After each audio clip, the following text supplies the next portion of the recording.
Hello everyone, good morning. আমি বাবলি আর আমাদের channel SB সুডিটারিতে আপনাদের সবাইকে স্বাগত। আশা করি সবাই ভালো আছেন, আমরাও ভালো আছি।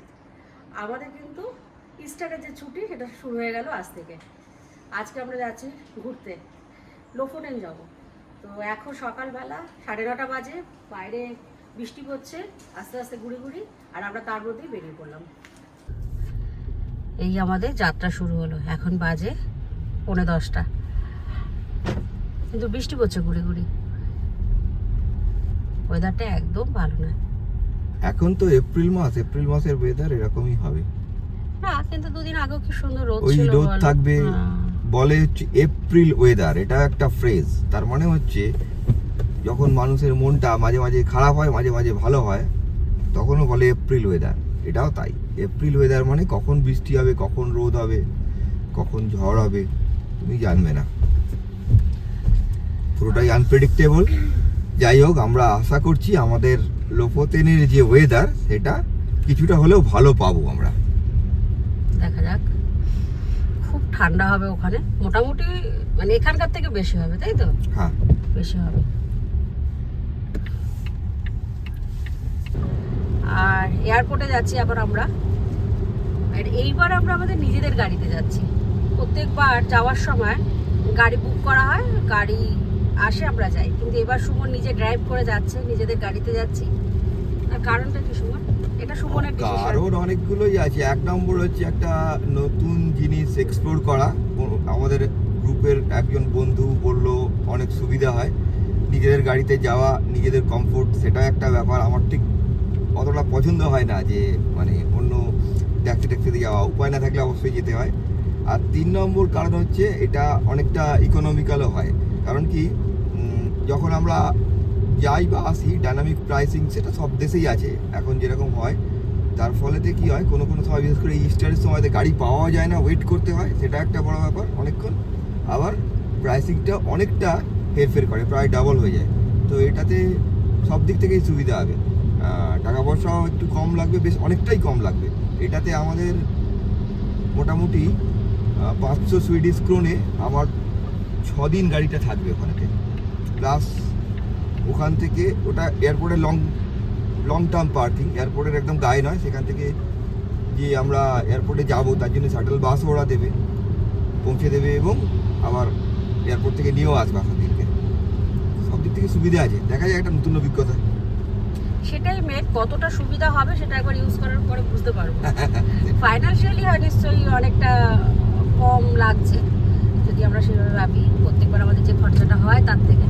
কিন্তু মানে পুরো প্রসেসটার মধ্যে দিয়ে আমরা প্রথমবার যাচ্ছি, কতটা সুবিধা হয় দেখি। এইটা হচ্ছে লং টার্ম পার্কিং। এখানে এখন আমরা গাড়িটা রেখে দিয়েছি, ওদেরকে চাবি দিয়ে দিয়েছি। এটা মোটামুটি আমাদের 500 ক্রোনা পড়লো 5 দিনের জন্যে। মানে এখান পার থেকে ডে 100। Per day 100। এখান থেকে এই যে সামনে শাটল বাসগুলো আছে, এগুলো করে আমরা যাবো এখন আমাদের এয়ারপোর্টে, ওরা ড্রপ করে দেবে।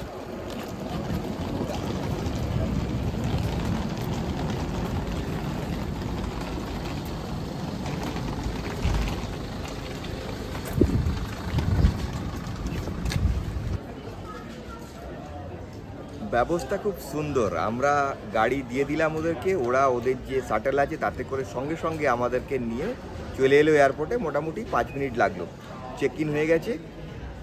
স্টকহোম থেকে লোফোতেন যাওয়ার কোনো ডাইরেক্ট ফ্লাইট নেই। আমরা এখান থেকে যাব অসলো থেকে আমরা যাব হচ্ছে নারভিকের ট্রেনেও যাওয়া যায়, তবে তাতে 18 ঘন্টা সময় লাগে। ওখান থেকে আমরা রোড ট্রিপ করে লোফোতেন যাব। পুরো ব্লগটায় সঙ্গে থাকুন, খুব সুন্দর, আশা করছি আপনাদেরকে দেখাতে পারবো। কারণ লোফোতেন যারাই গেছে তারাই বলেছে এটা খুব সুন্দর জায়গা, দেখা যাক। তবে লোফোতেনের আর একটা এয়ারপোর্ট আছে, ল্যাঙ্কেন্স এয়ারপোর্ট, কিন্তু সেই এয়ারপোর্টে যেতে গেলে আমাদের আরও একটা ফ্লাইট দিতে হতো। অসলো থেকেও ডাইরেক্ট ফ্লাইট খুব কম ওখানে যাওয়া যায়, আমাদের টাইমে ম্যাচ করছিল না, তাই জন্য আমরা চুজ করলাম আমরা ডাইরেক্ট যাব হচ্ছে নারভিক।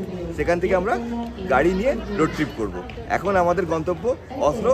আমরা স্যাসের ফ্লাইটে যাব, 12:15 ফ্লাইট, এখন 11:10 বাজে। আমাদের সব রেডি, আমরা এখন যাচ্ছি গেটের দিকে। অসলো এয়ারপোর্টে চলে এসেছি আমরা, এখানে এখন আমাদের 1.5 ঘন্টা ওয়েট করতে হবে। আর তারপরে আমাদের ফ্লাইটের টাইম হচ্ছে 3টে, তো যেতেই আমাদের 1 ঘন্টা 40 মিনিট টাইম লাগবে নারভিকে। তো এখন একটু ওয়েট করবো, একটু ঘুরে ঘুরে চারপাশটা দেখবো, একটু খাওয়া দাওয়া করবো, খাওয়া খিদা দাওয়া পেয়েছে। করবো।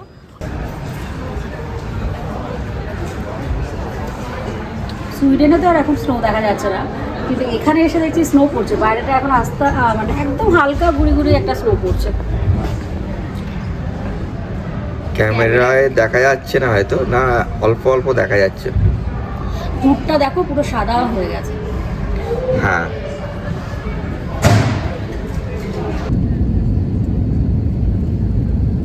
লাইটের ভিতর থেকে বাইরের এই দৃশ্য।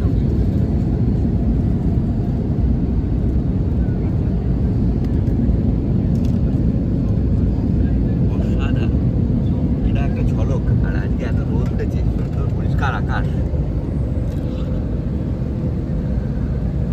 দারুণ লাগছে বলো। এটা দেখেই মনটা খুশি হয়ে গেল।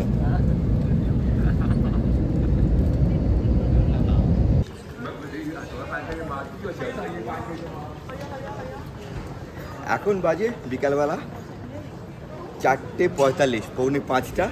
আমরা পৌঁছে গেলাম নরওয়ের অনেকটা উপরে আর্কটিক সাইকেলের ভিতরেতে হ্যারস্টাদ এয়ারপোর্টে, ন্যারভিক হ্যারস্টাদ এয়ারপোর্ট। ছোট্ট এয়ারপোর্ট, একটাই লাগেজ বেল্ট। খুব মানে যখন ল্যান্ডিং করলাম খানিকটা তো আপনাদের দেখালাম, অপূর্ব দৃশ্য। মানে জলের মধ্যে রিফ্লেকশান হচ্ছে বরফের পাহাড়ের। ওয়েট করছি লাগেজ নেওয়ার জন্যে, তারপরে কিন্তু গাড়িটা নিয়েই আমাদের রোড ট্রিপ শুরু হবে। অনেক কিছু দেখার অপেক্ষা।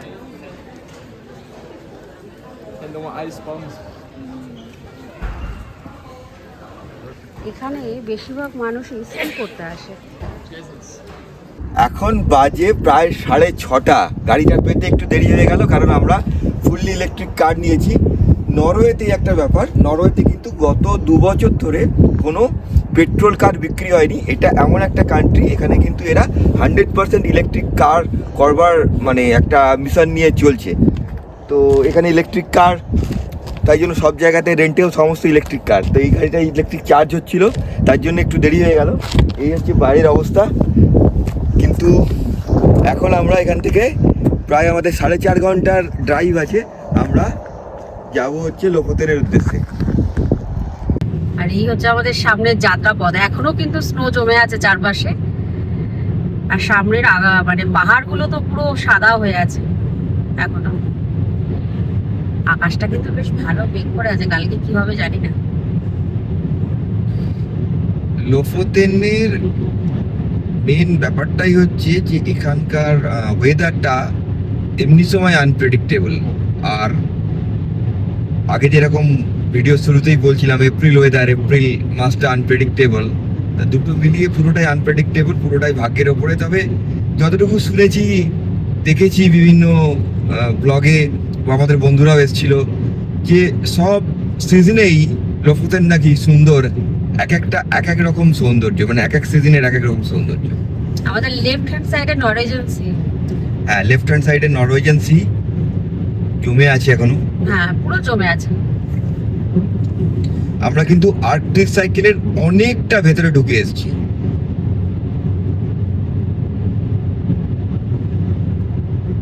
যদি দেখাতে পারতাম নরওয়েজিয়ান সিটা কিরকম লাগছে। শুকনো দিকে গাড়ি চালাচ্ছে, আমি দেখছি মানে সূর্যটা ডুবে যাচ্ছে, আর স্নো এর উপরে এসে আলোটা পড়েছে, একটা অন্যরকম সৌন্দর্য। আমরা এখন ব্রিজে উঠে পড়লাম। তবে যে কোনো ব্রিজই সাইড থেকে বা যখন আমরা উপর থেকে ড্রোনে পিকচার নিয়ে দেখাই, সেগুলো দেখতে যতটা ভালো লাগে, যখন আমরা ব্রিজের উপরে চড়ে যাই সেই সময় কিন্তু সেই সৌন্দর্যটা দেখা যায় না। এখান থেকে ওই বাঁ দিকের সৌন্দর্যটা দেখো ব্রিজ থেকে। বাবা,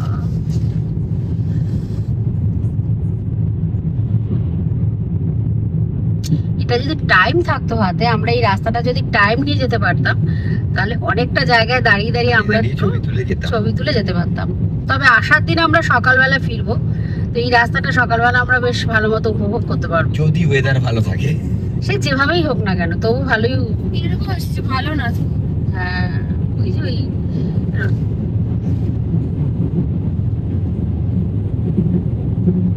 আসবে না ভালো করে। ঠিক আছে, কোনো অসুবিধা নেই। এখানে একটা ওয়াটার ফল।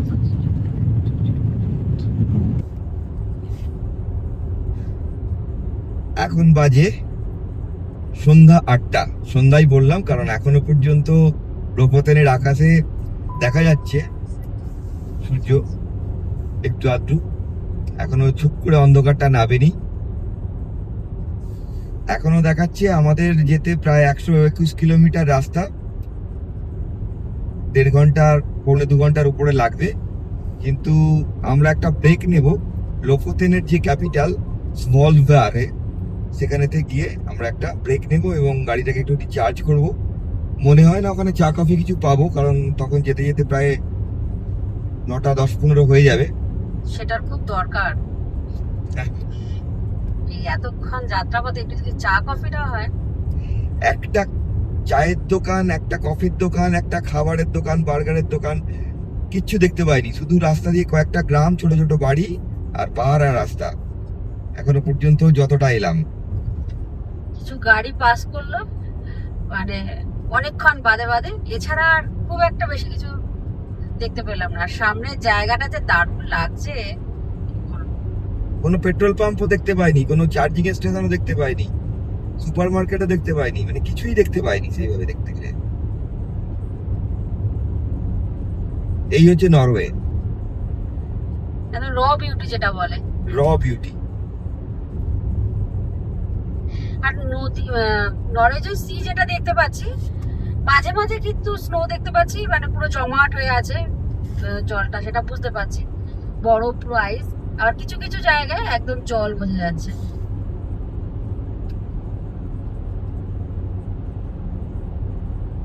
দারুণ সৌন্দর্য উপভোগ করছি আমরা।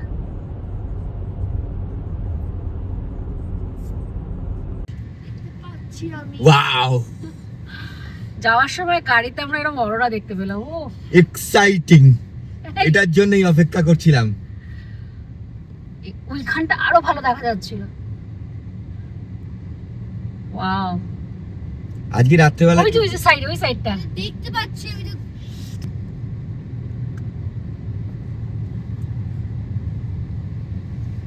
ওই সাইডটা আরো ভালো দেখা যাচ্ছে। এই একদম পরিষ্কার পরিষ্কার দেখা যাচ্ছে। এই যে দেখ সামনে। হুম এই Wow, এটা তোলো, এটা তোলো। এই যে দেখছি, এই যে একদম পরিষ্কার দেখা যাচ্ছে অরোরা। কিলোমিটার বেটার ছিল। আরে এখানে তো আমরা গাড়ির ভিতর থেকে দেখতে পাচ্ছি, তুই যখন বাইরে নামবি। কিলোমিটার আরো ক্লিয়ার ছিল। হ্যাঁ, একদম পরিষ্কার এখানে অরোরা দেখা যাচ্ছে। দেখো উপরের থেকে ওই যে সবুজ দাগগুলো নামছে। হ্যাঁ হ্যাঁ, একদম দেখা যাচ্ছে, আমি ভিডিও করছি, দেখা যাচ্ছে পুরো গ্রিন আলো। লাইটটা দেখে চলে আসে, লাইট। এই যে এবার তো দারুণ হ্যাঁ। পরিষ্কার একদম। সেটাই, এত পরিষ্কার আকাশ আর অরোরা দেখতে পাবো না, এটা কি করে হতে পারে? দারুন দারুন। দেখো এই সাইডে লেক, তুমি আমার আবার লেকে ফেলে দিও না। না না, লেকে ফেলে দেবো না, আমি গাড়ি ঠিকই চালাচ্ছি। ও আলোর ছটা ওপরগুলো দেখো। দেখতে পাচ্ছি আমি ক্যামেরাতে। রাত্রেবেলা 11:15 আমরা এসে আমাদের গন্তব্যস্থলে পৌঁছেছি। এই যে সামনে এগুলো হচ্ছে আমাদের থাকার জায়গা, কোনো একটা এর মধ্যে আমাদের হবে। চলো বেরিয়ে পড়ি। এসে আমরা এখানে পৌঁছেছি প্রায় 11:15 নাগাদ। তারপরে খাওয়া দাওয়া হলো একটুখানি, আর বেশ টায়ার্ডও লাগছে, কিন্তু ঘুম পাচ্ছে না। তো এখন বাইরে একটুখানি আবার সুমন দেখলো যে অরোরা দেখাচ্ছে। ও এই অ্যাপটা ডাউনলোড করেছে, সেখানেই মাঝে মাঝে দেখতে পাচ্ছে, আর তখনই বাইরে বেরোচ্ছে। তো আমি ওর সাথে বাইরে বেরিয়েছিলাম, বেশ কিছুক্ষণ অরোরা দেখলাম, কিন্তু এদিকটা লাইট বেশি, এদিকে দেখা যাবে না। আর এখন এই সামনেটা তো পুরো জল, এখানে সমস্ত বোটগুলো রয়েছে। আমার মনে হলো একটু এদিকটা ঘুরে দেখি, রাত্রেবেলা দারুণ লাগছে। হ্যাঁ, কালকে সকালবেলা আমাদের যে বাড়িটা দিয়েছে সেটা ঘুরিয়ে দেখাবো, বেশ ভালো। হ্যাঁ, বাড়িটা এখন আমাদেরকে শুয়ে পড়তে হবে, কারণ কালকে সকালবেলা উঠে আবার খাওয়া দাওয়ারও জিনিসপত্র কিনতে যেতে হবে। সেটা যেতে গেলে মোটামুটি 13-14 কিলোমিটার যেতে হবে এখান থেকে, তবে গিয়ে আমরা খাওয়া দাওয়া পাবো। আমি জাস্ট ঘরের থেকে বেরিয়ে পড়েছি এদিকটা, এটা ব্যালকনি সাইড। হ্যাঁ, সবাই মানে ঘুমিয়ে পড়েছে, চলো। হ্যাঁ। গুড মর্নিং, এখন বাজে সকাল 10টা। আজকে সকালবেলা লোপোতেনে আমাদের প্রথম দিন। এই হচ্ছে বাইরের দৃশ্য আমাদের ব্যালকনি থেকে। সুন্দর রোদ উঠেছে। লোফোতেনে যখন রোদ ওঠে, বিশেষ করে এই সময় এপ্রিল ওয়েদারে, তখন সেটাকে নিতান্তই ভাগ্যই বলতে হয়। আমরা ভাগ্যবান, জানি না কতক্ষণ থাকবে, তবে যতক্ষণ রোদ থাকবে উপভোগ করে নেব। আর এই হচ্ছে আমাদের বাড়িটা। এই যে ব্যালকনির দিকটা এরকম দেখাচ্ছিলাম, এখানে একটা ফায়ার প্লেস রয়েছে, টিভি, এখানেতে আমাদের ডাইনিং টেবিল, কিছু জিনিসপত্র সকালবেলা আনা হয়েছে। আর এই যে বাবলি সকালবেলায় লেগে গেছে রান্না করতে, কারণ আমরা একটুখানি খাওয়া দাওয়া করেই বেরিয়ে পড়বো, তাই তো? হ্যাঁ। আর এটা হচ্ছে সোফা, আর ওপরে 3খানা রুম আছে, বাথরুম আছে। বাড়িটা খুব সুন্দর। উল্টো দিকেও কিন্তু সুন্দর লেক আছে। এই যে এখানে কার পার্কিং, বারবিকিউয়ের জায়গা, এখানেও পাহাড় রয়েছে। আর এই যে বলছিলাম লেকটার কথা, এখানেতেও কিন্তু সুন্দর একটা জলের জায়গা রয়েছে। এখন বাজে দুপুর 12টা। এখন আমরা যাব হচ্ছে লোফোতন আইল্যান্ডের সাউথ মোস্ট জায়গার দিকে। ও বলে একটা জায়গা আছে, এবং সেখানে যেতে যেতে আরও কয়েকটা জায়গা আছে, সেগুলোকে আশা করি দেখতে পাবো। ওয়েদার খুব ভালো। আমরা যে জায়গাটা আছি, এই জায়গাটার নাম হচ্ছে ল্যাকনেস। এখানেতে লোফোতেনের এয়ারপোর্টটাও আছে। অবশ্য আমরা সেই এয়ারপোর্টে আসিনি, কারণ সেই এয়ারপোর্টে বোদো থেকে ছোট ফ্লাইট যেগুলো সেগুলো আসে। যেরকম বলছিলাম, আমরা তো ডাইরেক্ট অসলো থেকে এসেছি নার্ভিক হয়ে। তো এখন আর কথা না বাড়িয়ে তাহলে বেরিয়ে পড়া যাক। প্রচুর গাড়ি এখানে রয়েছে, মনে হচ্ছে প্রত্যেকটা ঘরেই গেস্ট আছে।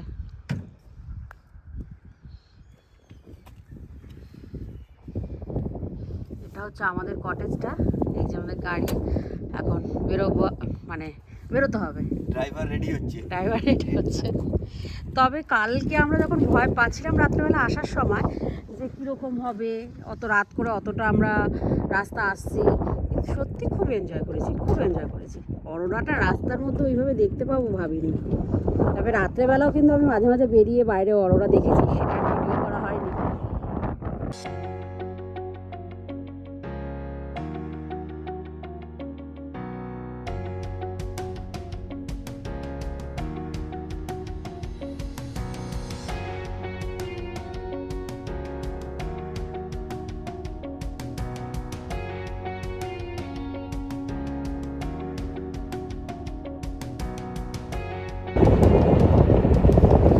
আমরা তো যাচ্ছি এর উদ্দেশ্যে, যেটা হচ্ছে লোফোতেনের দক্ষিণতম গ্রাম বলা যায়।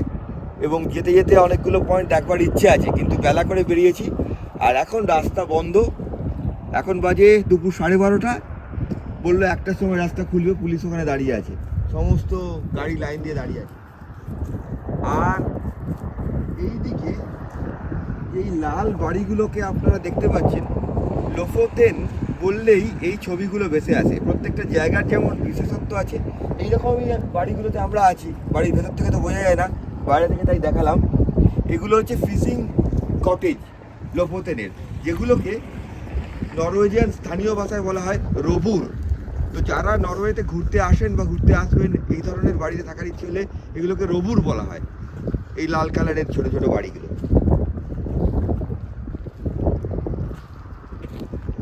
আস্তে আস্তে মেঘ করে আসছে, কিন্তু অপূর্ব নরওয়েজিয়ান সিয়ের উপরেতে এই যে ফিয়র্ডগুলো দেখা যাচ্ছে মাথার উপরেতে, এখনো বরফ।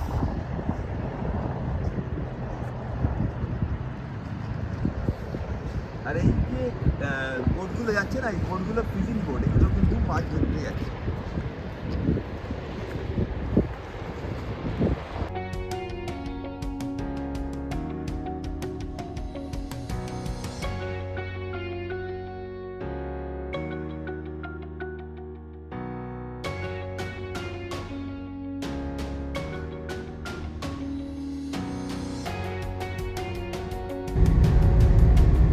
এই জায়গাটা আবার একটু অন্যরকম ল্যান্ডস্কেপ দেখলাম।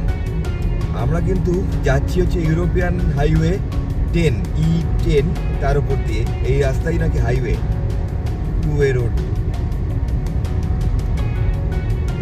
আকাশে কালো মেঘ, একদম মেঘটা ওদিকে নেমে এসছে, আর স্নো সেটা তো দেখাই যাচ্ছে, আর মেঘে ঢেকে যাচ্ছে আস্তে আস্তে।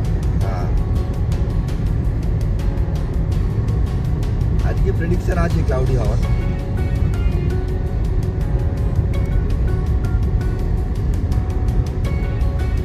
দাঁড়াও না কি গো?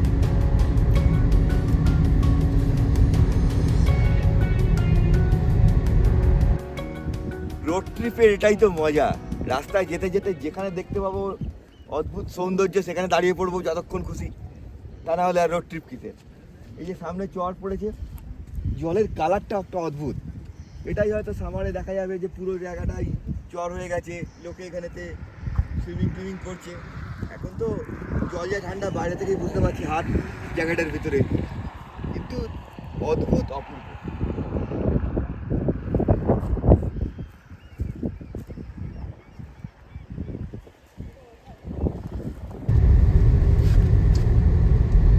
যেতে যেতে একটা বেশ দারুণ জিনিস দেখতে পেলাম। আমাদের দেশে যারা আমরা বাঙাল শুটকি মাছ খেতে খুব ভালোবাসি, এদেশেও কিন্তু মাছ শুকনো হচ্ছে। এই যে সামনে এই যে দেখতে পাচ্ছেন, এগুলো হচ্ছে মাছ শুকনো হচ্ছে।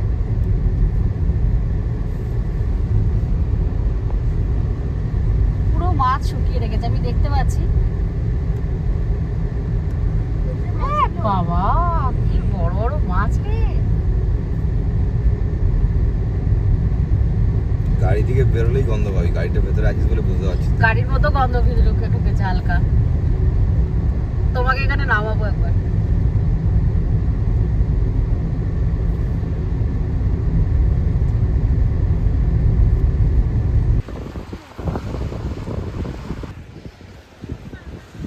বৃষ্টিটা একটু থেমেছে, তবে আকাশে কিন্তু মেঘ করে আছে, মাঝে মাঝে সূর্যি মামা উকি দিচ্ছে, ঠান্ডা কিন্তু বেশ, হাওয়া দিচ্ছে যথেষ্ট।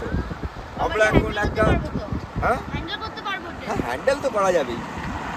আমরা এখন একটা ফিশিং ভিলেজে যাওয়ার পথে, আমাদের নেক্সট স্টপ হ্যামনয়। তো এই হ্যামনয় ভিলেজে একটু ছোট্ট করে স্টপ দিলাম, নিজেদের সঙ্গে কিছু খাবার দাবার টুকটাক ছিল স্ন্যাক্স, সেগুলো খাওয়া দাওয়া করলাম, একটু ছবি তুললাম, এই আর কি। এখন বাজে বিকাল 3:15। ফাইনালি আমরা পৌঁছে গেছি আমাদের যে আজকের মানে সব থেকে দক্ষিণতম গন্তব্য ওতে। এটা হচ্ছে ও, এটা এখানে তো অ্যাকচুয়ালি এরা ফিশিং ভিলেজ বলছে, কিন্তু এগুলো সমস্ত কটেজ দেখছি, মানুষজন থাকবার, রেস্টুরেন্টও আছে, আর অবশ্যই সেই বাঁশের মানে কাঠামোগুলো যেগুলোতে এখন মাছ নেই। অনেক তো রাস্তায় দেখলাম প্রচুর মাছ আছে। ও হচ্ছে লোফোতেন আইল্যান্ডের দক্ষিণতম প্রান্ত। আমরা একদম সাউথ পয়েন্টে চলে এসেছি লোফোতেন আইল্যান্ডের। এবার এখান থেকে আমরা একটু ঘোরাঘুরি করে ফিরে যাব, তবে ফেরার সময় দেখবো যদি অন্য কোনো রুট দিয়ে আমরা ফিরতে পারি, আর একটুখানি অন্য কিছু দেখতে পাই। আর এই যে পাখিগুলো ঘুরছে না, এই পাখিগুলো কিন্তু মানে জলেতেও মাঝে মাঝে নেমে যাচ্ছে, যেখানে মাছ আছে এরা কিন্তু মাছ খায়। আর এদেরকে দেখেই এই যে যারা ফিশিং ভিলেজের যে বোটগুলো আছে তারা গিয়ে কিন্তু মাছ মানে লোকেট করে। এইখানে লেখা রয়েছে যে এই যে রুমু বলছিলাম লাল লাল বিল্ডিংগুলোকে, ফিশারম্যানস কেবিন, এই কেবিনটা তৈরি হয়েছে 1895 সালে। এটা একটা বলছে তো নরওয়েজিয়ান ফিশ মিউজিয়াম, কিন্তু এটা বন্ধ হয়ে রয়েছে। এইটারই আদলে এই সমস্ত কটেজগুলো এরা তৈরি করেছে। তার আবার সব আলাদা আলাদা নাম আছে। হ্যাঁ, কটেজের তো আলাদা আলাদা নাম আছে, কিন্তু এই যে সময় যে ফিশিং এর কালচার, এখানেতে এইভাবে মানুষ থাকতো, এটা কিন্তু হিস্ট্রিটা তাহলে প্রায় 1895 সাল থেকে, মানে প্রায় 150 বছরের পুরনো। আসার পর ঘরটা বেশ ঠান্ডা হয়ে গেছিলো, তো কাঠ নিয়ে এসে আপনারা দেখলেন, তো সেই কাঠ সুমন জ্বালিয়ে দিয়েছে। এখন ঘরটা বেশ গরম হয়ে যাবে আস্তে আস্তে। গরম গরম বেগুনি এই যেখানে রেখেছি, সুমন গরম বেগুনি নিয়ে বসে পড়েছে। আর এদিকে হচ্ছে এরকম ভিউ আমাদের ঘরের ব্যালকনি থেকে। এটা দেখতে বেছে ঘরগুলো নেওয়া হয়, এবং বাবলির দাবি থাকে, ও নিজেও চেক করে একদম। যে ঘর যেন প্রপার হয়, আর কিছু হোক না হোক। তো আমরা যে সমস্ত ঘরগুলো নিয়ে চেষ্টা করি সেরকমই নিতে, যাতে করে সবসময় তো হয়ে ওঠে না তাহলে বাড়িতে বইয়ের হাতে বইয়ের কাছে মুখ রাখে তো ঘরটা ভালো হয়। আমার সবসময় মনে হয় যে যেখানে থাকবো জায়গাটা যেন একটু সুন্দর হয় দেখতে, সারাদিন ঘুরে এসে বেশ নেচারটাকে উপভোগ করতে পারি। যাই হোক, এখন বসে বসে বেগুনি এনজয় করি, তারপরেতে খিচুড়ি খাওয়া হবে। কালকে আবার সকালবেলা আমাদেরকে বেরোতে হবে, তবে কালকে খুব ইন্টারেস্টিং একটা ব্যাপার হবে, সেই ব্লগটা আপনারা পরের সপ্তাহে দেখবেন। আমরা 2টো ব্লগ করব টোটাল লোকোতেনের। আজকের ব্লগটা এখানেই শেষ করলাম। সবাই ভালো থাকবেন, সুস্থ থাকবেন। পরের ব্লগের জন্য ওয়েট করবেন, কি ইন্টারেস্টিং জিনিস দেখাবো তার জন্যে।